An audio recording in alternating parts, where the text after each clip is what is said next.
Hello and welcome to this presentation on our Roseville Area High School Acceptable Use Policy.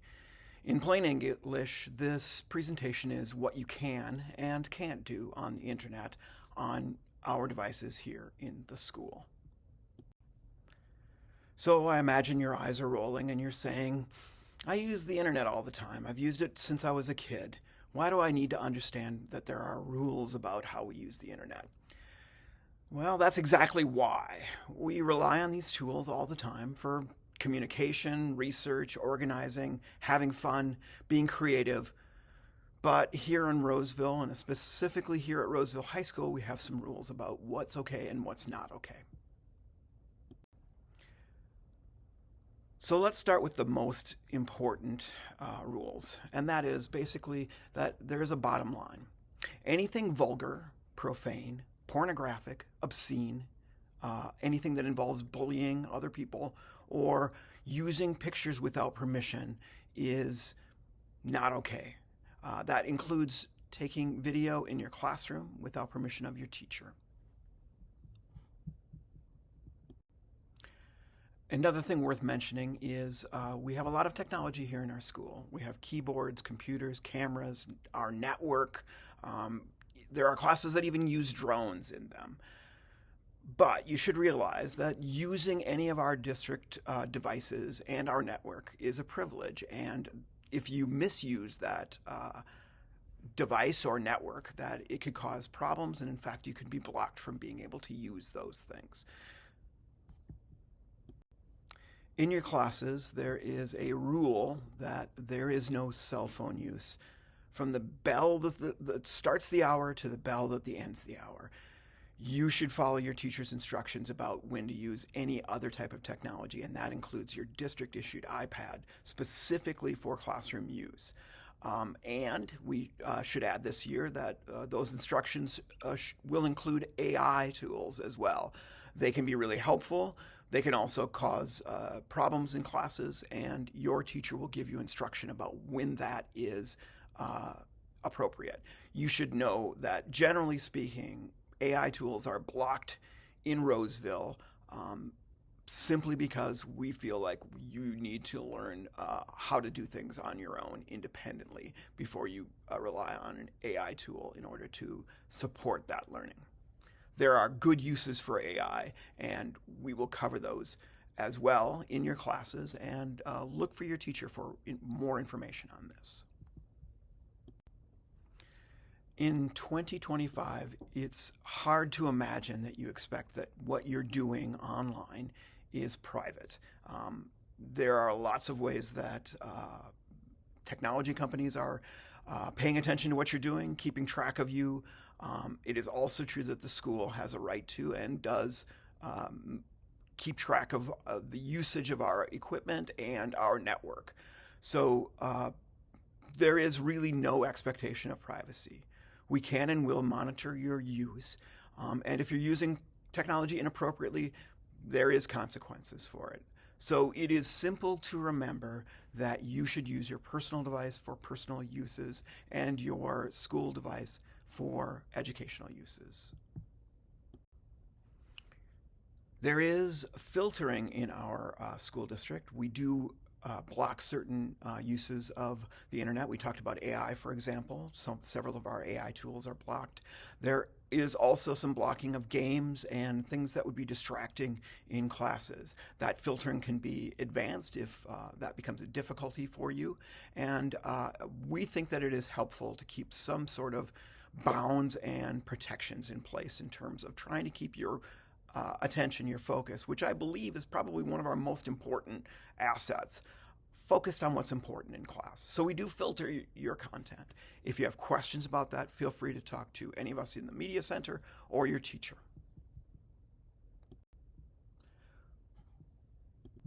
We ask you to be watchful of some other things as you're using technology. It is perfectly fine for you to use other people's work when you are creating your own independent work. In fact, that's how almost everything has come about. But it is important for you to give credit where credit is due, and there's a process for that. In our school, we use a format that involves creating works cited for papers that you're writing where you are using somebody else's work. If you have questions about how to do that, feel free to talk to us in the Media Center. We have lots of tools that will help you with that. It is also important for you to use reliable sources when you're searching and doing things for school. You should know that most of the things on the internet are either not reliable or have bias to them. So it is important for you to look at that very carefully and be very critical about what you see online. And there are good tools for being able to check websites and pieces of information that you find online. But even more importantly, there are also tools that involve sources that have been fact-checked. That would include our books, our magazines, and also content that we have online off of the Roz Media website. We also know that it is important for you to remember that any sort of behavior that you would do online is exactly equivalent to how that behavior would be face-to-face. So if you're harassing another person online, know that we treat that exactly the same as we would harassment face-to-face. And I think it is important for us all, and I'm including myself on that, to be aware of and watch your screen time. How much time do you spend in front of screens?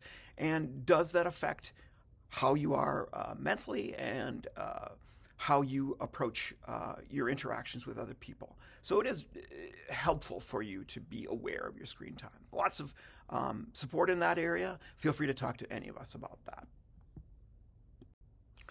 As I said before, it's important for you to know places that might make doing your work a little easier. We think that rosmedia.org is a really good source for lots of help. And that includes when you need to do research, finding sources that have been fact-checked. We have a number of sources that are right off of our Roz Media homepage that will help you with that. We also have a tool that will help you to fact-check content online. We have sources that will help you to cite your sources and quick access to your district resources. If you need any help, a good place to start is to go to rosmedia.org. Next, we're going to take a look at this video from KQED, which is a public radio or public television station, in online that has given us some information about screen time, which I think is really beneficial to just think about it for yourself. Have you ever kept track of how much time you spend looking at a screen? Like actually logged what you're doing and for how long? Well, that's what I did over the last few days. And on an average day, I spent about an hour on Instagram, way too much time on Twitter, over 3 hours, and a little over an hour or so on Netflix. So in total, I'm spending over 5 hours every day in front of a screen. And that's not counting text messages or listening to music. That's literally a quarter of my day, every day. So what's all this screen time doing to me? Well, I asked who I always ask, Google. And the results fell into two buckets. The first bucket blamed smartphones, video games, and social media for increases in depression, anxiety, and even obesity. The second bucket said that screen use might help improve how we feel about ourselves by keeping us connected with people. So, what does the scientific research say? Is all this screen time really bad for us? Okay, first things first. Screen time as a term isn't that useful because it doesn't really tell you what you're doing on screen. It's kind of like if someone asks you what you had for lunch, and you say, food. That doesn't really provide any real info. And not all screen time is created equal. Context matters. Spending 4 hours creating a video for YouTube is way different than spending 4 hours watching cat videos. How you feel about and how you process each of those situations won't be the same. So lumping them under screen time doesn't make much sense. If researchers want to figure out what spending so much time on our screens is doing to us, they need to break down a few variables. What's the specific screen activity? Are we passively scrolling and looking at pictures, or are we commenting and posting? How long and how often are we on the screen?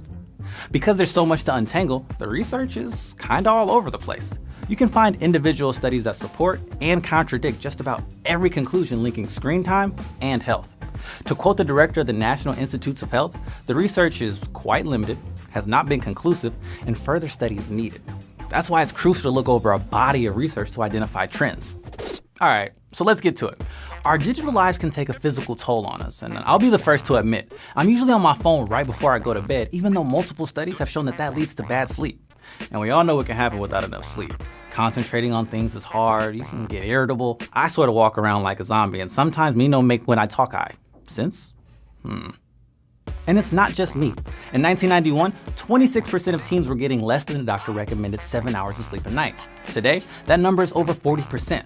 Now, that doesn't mean you can place the blame on screens, but that same study did find that teens who spent 5 hours a day online were 50% more likely to not sleep enough than those who only spent an hour online each day. I'm skeptical though. Who are those people that say they only spend an hour online a day, and why are they lying to researchers? Doesn't make sense, doesn't add up. Some researchers even use the term addiction when talking about how we interact with our devices. Whether it's video games or waiting for a like on an Instagram post, we get caught in short-term dopamine-driven feedback loops where we get a quick pleasure boost but then constantly crave the next one. Now, there's a lot of debate on whether or not this stuff is a bona fide addiction like gambling. And if you want to learn more about that, check out our video that looks into whether or not video game addiction is real. One study in 2017 found that the more time people spend in front of screens, the more it affected their well-being. Their chances of developing depression and suicidal thoughts went up. It was all the ammo the news media needed to fuel the panic about screen time. But that one study is just one study. Another group of researchers came along, looked at the same data and asked, is there really a link between screen time and depression? And if so, how strong is that link?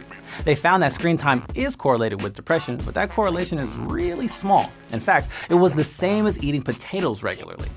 The correlation between wearing glasses and depression was even stronger. And we're not seeing headlines warning about potatoes and glasses ruining an entire generation, so maybe screen time in general is less important than we think. The connection between screen time and health gets a little bit clearer when you look at how people are using their screens. It's not just about quantity, it's also about the quality. Passive screen time, things like watching TV or scrolling through your Instagram feed, is usually associated with the negative stuff, like depression, moodiness, anxiety, and even laziness. Active screen time, stuff that engages you physically or cognitively, can actually be helpful.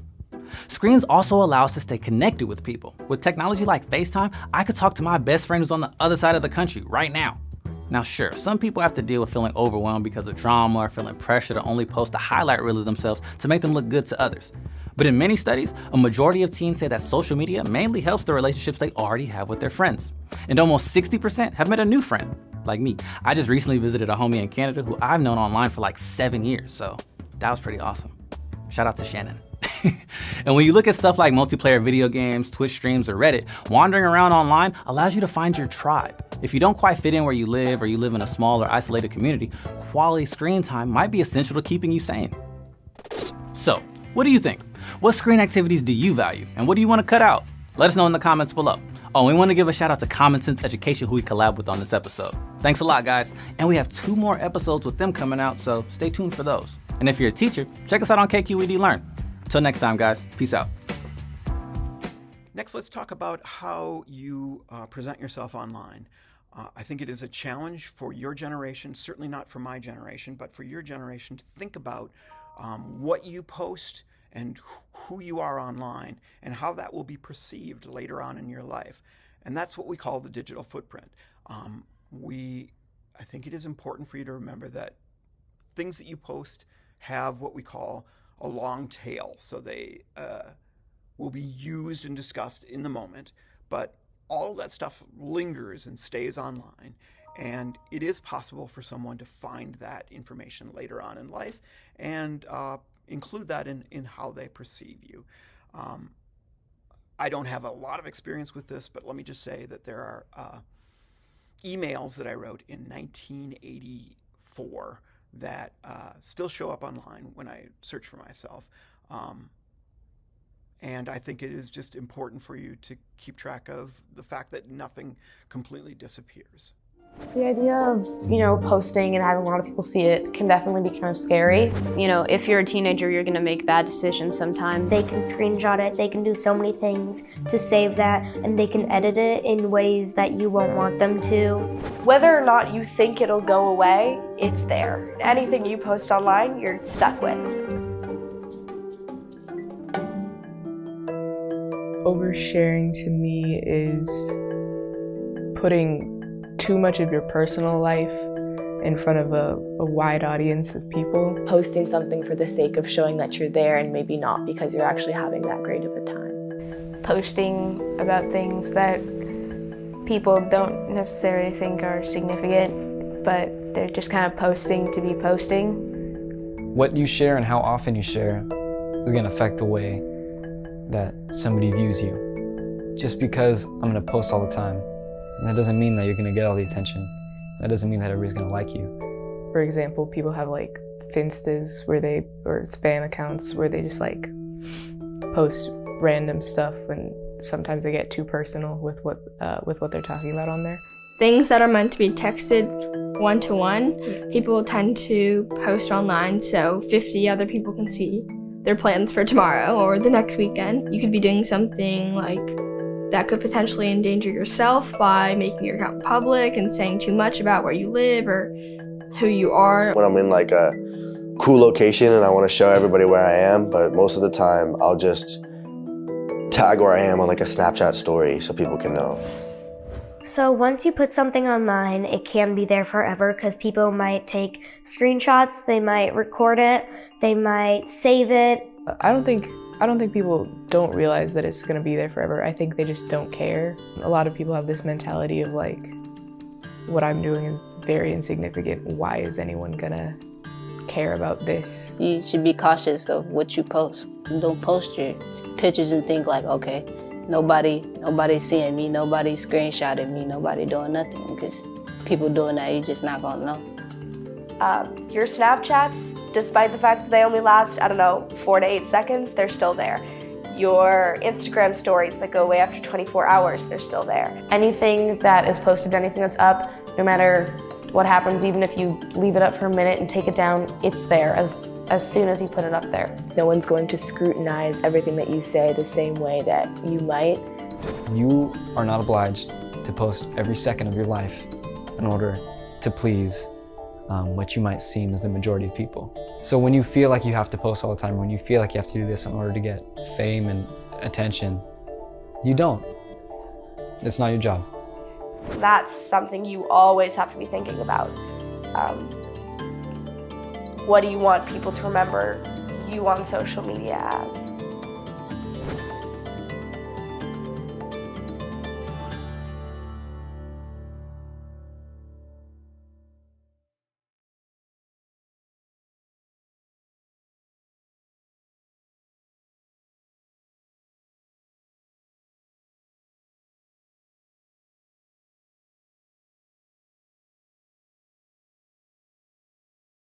So thank you for listening to this presentation.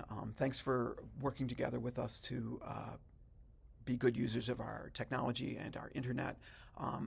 It's important for you to just keep the bottom line in front of you, which is use the internet when you're here at school, for school. If you use it otherwise, that can be a challenge for you. Use of our technology is a privilege, that it is not private. And there's a balance between how you use yourself online and how you should be a human in public. And it's important for you to keep track of that. Thanks, and have a good day.